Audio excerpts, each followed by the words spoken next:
tuan-tuan tolong share supaya kita boleh meramaikan jumlah sahabat-sahabat yang menonton pada malam ni. Jadi saya nak jawab malam ni. Ramai yang khawatir, yang beranggapan bahawa saya sudah pun ke penjara. Saudara, apa yang berlaku hari ini tuan-tuan, mungkin ramai orang tidak tahu bahawa hari ini Mahkamah Rayuan telah pun menolak keputusan kedua-dua belah pihak.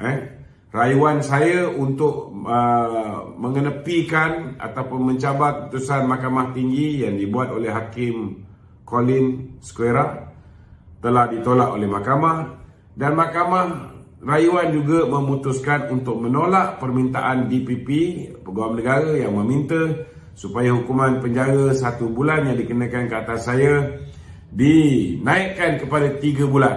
Dia orang tak puas hati tuan-tuan, dia nak saya dikenakan penjara 3 bulan. Jadi hari ini seperti mana tuan-tuan tengok dalam akhbar-akhbar arus perdana, semua memberikan komen ataupun laporan yang banyaknya tak betul tuan-tuan. Ada yang mengata saya mengugut, ada yang mengata bahawa saya punya permohonan ditolak, tapi tak menceritakan pula bahawa permohonan DPP ataupun Peguam Negara juga ditolak oleh mahkamah. Jadi sebenarnya ramai orang pun ada yang beranggapan bahawa saya ni didakwa kes rasuah lah, macam-macam. Jadi sebenarnya hari ini saya nak ceritakan tuan-tuan apa sebenarnya yang berlaku. Yang berlaku tuan-tuan tahun 2017 ketika dalam pembicaraan kes 1MDB Datuk Seri Najib, Datuk Amhari ni ialah pengarah ekonomi Datuk Seri Najib dulu, dia pegawai khas Datuk Najib. Dia telah mengaku di dalam mahkamah bahawa dia telah pun menerima suapan daripada sebuah syarikat bernama Op Solutions Sdn Bhd. Dia penjawat awam, dia kaki tangan khazanah yang dipinjamkan kepada pejabat Perdana Menteri. Tapi dia makan gaji daripada syarikat swasta Op Solution sebanyak RM25,000 sebulan. Kedua, Amhari juga di dalam mahkamah ketika memberi keterangan, dia menceritakan bahawa dia menerima $200,000 daripada Jolo untuk membeli rumah. Ini kena jelas ni tuan-tuan. Dia mengaku dah dalam mahkamah. Dan yang ketiga, Datuk Amhari juga telah pun mengaku di dalam mahkamah, dia sebagai seorang penjawat awam, dia ada akaun di Switzerland, di BSI, akaun BSI di Switzerland. Dan jumlah duit yang diterima daripada akaun ini tuan-tuan, jumlah duit yang diterima daripada akaun ini kerana membantu Jolo sesaudara ialah sebanyak lebih kurang $880,000 bersamaan 3.7 juta ringgit pada ketika itu. Jadi disebabkan dia sudah pun menyatakan, membuat pengakuan di dalam mahkamah, maknanya dia ni memang terang-terang adalah seorang yang sudah pun mengambil rasuah. Mengaku pula tu dia mengambil rasuah. Jadi saya tunggu sampai dia selesai beri keterangan. Selepas dia selesai memberi keterangan, dia disoal balas oleh Peguam Datuk Seri Najib, sebagai Peguam bela Datuk Seri Najib.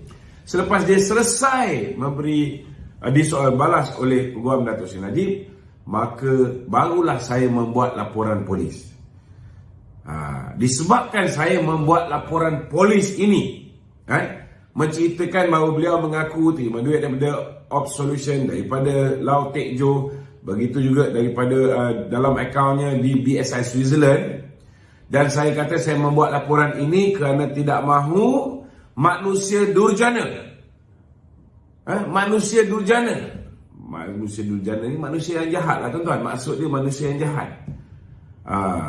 Saya tak mahu manusia durjana ini yang mendapat habuan daripada tindakan dia menolong mereka-mereka yang menyeleweng duit 1MDB Namun akhirnya Datuk Seri Najib yang menjadi mangsa.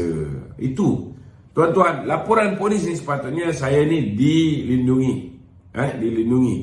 Tetapi disebabkan perkataan manusia durjana, saya nak beritahu, saya buat laporan polis ni kerana saya tak nak manusia durjana, manusia jahat ini dilepaskan kerana dia membantu Jolo. Mana boleh dia dilepaskan, Datuk Seri Najib menjadi kambing hitam, dianiaya. Itu maksud saya. Tetapi tuan-tuan, Mahkamah Tinggi memutuskan bahawa saya telah menghina mahkamah. Kalau nak kata saya ni telah kata orang tu mengugut saksi, saya nak beritahu, bila menghujahkan perkara ini, peguam saya Tan Sri Shafie Abdullah sudah mengatakan bahawa tidak ada pun laporan polis yang dibuat oleh Datuk Amhari, yang dibuat oleh Syarul, bekas CEO 1MDB, yang mengatakan bahawa nyawa mereka terancam akibat daripada laporan polis saya. Tak ada. Jadi di mana base yang mengatakan saya telah mengugut? Tapi tuan-tuan tahulah, TV3 Suku kata saya dikekalkan penjara 1 bulan kerana mengugut saksi. Tak apalah, sekarang korang berkuasa, korang buatlah apa korang suka, janji korang happy. Sama jugalah Sinar Harian, Sinar Hairan, semua, hampir semua tuan-tuan, media-media ni semua balon saya cukup-cukup. Tak apa, tak ada masalah. Saudara, saya nak beritahu, kesalahan saya ialah saya melaporkan seorang yang mengaku dia menerima rasuah. Saya manalah tahu tuan-tuan, zaman Pakatan Harapan, melaporkan orang menerima rasuah adalah satu kesalahan. Kalau sebelum ni, kalau kita lapor orang menerima rasuah, tak salah. Tapi disebabkan zaman ketika itu Peguam Negara ialah Tommy Thomas, yang hari ini pasukan petugas khas yang menyiasat buku yang ditulis oleh Tommy Thomas sendiri mengesahkan bahawa beliau telah pun merancang dengan Tun Dr. Mahathir berbincang soal 1MDB sebelum Pakatan Harapan memerintah. Dah terang lagi bersuluh di dalam melanggar banyak akta, melanggar banyak undang-undang, malah pelantikan Ketua Hakim Negara, Ketua Hakim Mahkamah Besar Melaya, Ketua Hakim Mahkamah Besar Sabah Sarawak tidak mengikut prosedur yang betul. Baik pelantikan Richard Malanjun, baik pelantikan Tengku Maimun, semuanya datang daripada cadangan Tommy Thomas. Bukan saya cakap, Tommy Thomas sendiri cakap. Dan ini telah dilaporkan oleh pasukan petugas khas. Tommy Thomas sepatutnya dah didakwa, saudara. Sudah didakwa. Kata orang tu, dia boleh didakwa telah mendedahkan banyak rahsia kerajaan. Perbualan dia dengan Tun Dr. Mahathir, perbualan berkaitan dengan apa yang dipanggil sebagai Lembaga Pengampunan Negeri, perbualan dia dengan Yang di-Pertuan Agong, dan macam-macam. Dia boleh didakwa juga kerana mendedahkan perkara-perkara sulit berkaitan dengan syarikat 1MDB. Dia juga boleh didakwa di bawah Seksyen 500 kerana menghina penjawat awam, menghina institusi kehakiman. Dia juga boleh didakwa di bawah Atas Sultan kerana menghina dan menghasut rakyat untuk membenci Tuanku Tun Razak dan juga Dato' Harun Idris. Beliau juga menyalahgunakan kuasa, kedudukan dia, tidak bertindak secara profesional, boleh didakwa di bawah Akta Suruhanjaya Pencegahan Rasuah, macam-macam tuan-tuan. Dan hari ini, bila mana pasukan petugas khas melaporkan tuan-tuan, melaporkan tentang kebobrokan yang dilakukan oleh Tommy Thomas, saudara, tiba-tiba Tommy Thomas dibela oleh Bar Council. Bar Council kata, kita nak mempertikaikan kewujudan pasukan petugas khas yang diwujudkan oleh pihak eksekutif, yang diwujudkan oleh Perdana Menteri, itu pun dah tak betul. Dia kata sepatutnya diwujudkan RCI. Kita dah berapa lama dah suruh tubuhkan RCI berhubung dengan dakwaan Tommy Thomas ni. Tapi dia orang tak nak tubuhkan RCI. Jadi memandangkan hari ni kita lihat Bar Council sendiri mencadangkan supaya RCI ditubuhkan. Maka kita minta Yang Amat Berhormat Perdana Menteri segerakan penubuhan RCI. Siasat betul-betul Tommy Thomas. Ini buat kali pertama saya bersetuju dengan kenyataan yang dikeluarkan oleh Bar Council. Jangan tunggu lama-lama.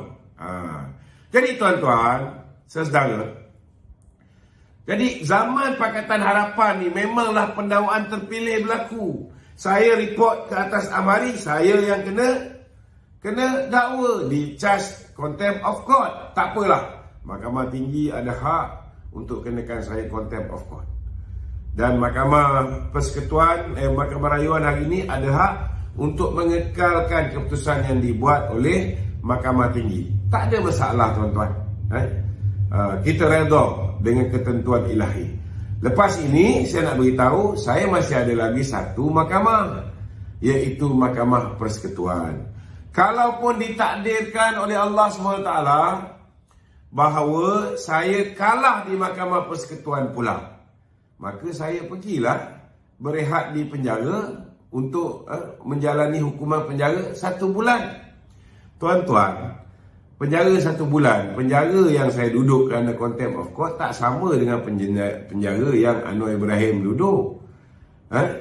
Kerana meliwat Saiful Buhari bin Azlan, tak sama. Penjara contempt of court tak sama dengan penjara di Sungai Buloh ataupun di Kajang. Tak sama tuan-tuan.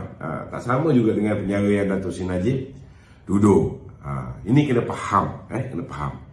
Ada orang kata, lepas ni tak boleh bertanding. Tuan-tuan, apa yang menyebabkan seseorang itu hilang kelayakan untuk bertanding pilihan raya?